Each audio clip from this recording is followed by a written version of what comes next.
সম্মানিত মুসলিম کرام, এই কুরবানি প্রেক্ষাপটটা কি ছিল? এই কুরবানি কে করেছিলেন? ইব্রাহিম আলাইহিস সালামের সন্তান হয় না, ইব্রাহিম আলাইহিস সালামের সন্তান নেই। ইব্রাহিম আলাইহিস সালাম আল্লাহর কাছে জিজ্ঞেস করলেন, রব্বি হাবলি মিনাস সালিহিন, হে আল্লাহ আপনি আমাকে নেক সন্তান দান করেন।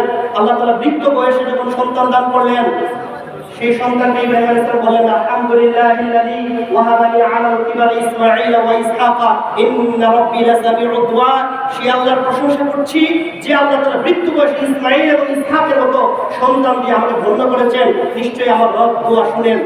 ইব্রাহিম আলাইহিস সালাম সন্তান যখন পেলেন ইসমাঈল আলাইহিস সালামকে, স্বপ্নে একদিন আদিষ্ট হলেন যে তিনি তার ছেলে ইসমাঈল কুরবানি করছেন। নবীদের স্বপ্ন একটা আদেশ, নবীদের স্বপ্ন হচ্ছে আল্লাহর পক্ষ থেকে নির্দেশনা। ইব্রাহিম আলাইহিস সালাম তার সন্তানকে কুরবানি করার জন্য তার সন্তানের সাথে কাউন্সিল করলেন, পরামর্শ করলেন। ক্বালা ইয়া বুনাইয়া ইন্নী আরা ফিল মানামি আন্নী আযবাহুকা।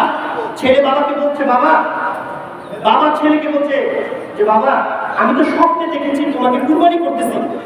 ফানজুর মাযা তারা, হোয়াটস ইউর ওপিনিয়ন, তোমার কি মতামত, তোমার কি অভিব্যক্তি? আমি তো স্বপ্নে দেখেছি তোমাকে কুরবানি করতেছি, তুমি কি বলো?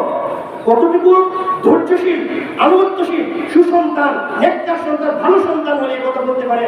ক্বালা ইয়া আবাতি ফাআল মা তুমার সাতাজিদুনি ইনশাআল্লাহু মিনাস সাবিরিন। হে আমার বাবা, আপনি যে আদেশে আদিষ্ট হয়েছেন সেই আদেশ কার্যকর করেন, আমাকে কুরবানি করেন, সমস্যা নাই, আমি আল্লাহর জন্য কুরবানি করতে প্রস্তুত, ইনশাআল্লাহ আপনি আমাকে ধৈর্যশীল হিসাবে পাবেন। চিন্তা করা যায় যে কি কঠিন পরীক্ষার মুখোমুখি হয়েছেন ইব্রাহিম আলাইহিস সালাম, যে সন্তান পেয়েছেন বৃদ্ধ বয়সে, আবার সেই সন্তানকে জবাই করতে হবে। কত বড় একটা কঠিন চ্যালেঞ্জ, কত বড় একটা কঠিন পরীক্ষা।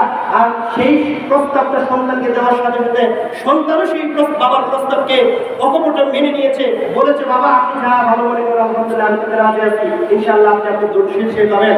এখানে কি মেসেজ পাওয়া যায়? এখানে কি বাবা মাদের জন্য, গার্ডিয়ানদের জন্য একটা স্পেশাল মেসেজ হচ্ছে যে যে কোনো বিষয়ে সন্তানের সাথে কাউন্সিল করার দরকার আছে, পরামর্শ করার দরকার আছে।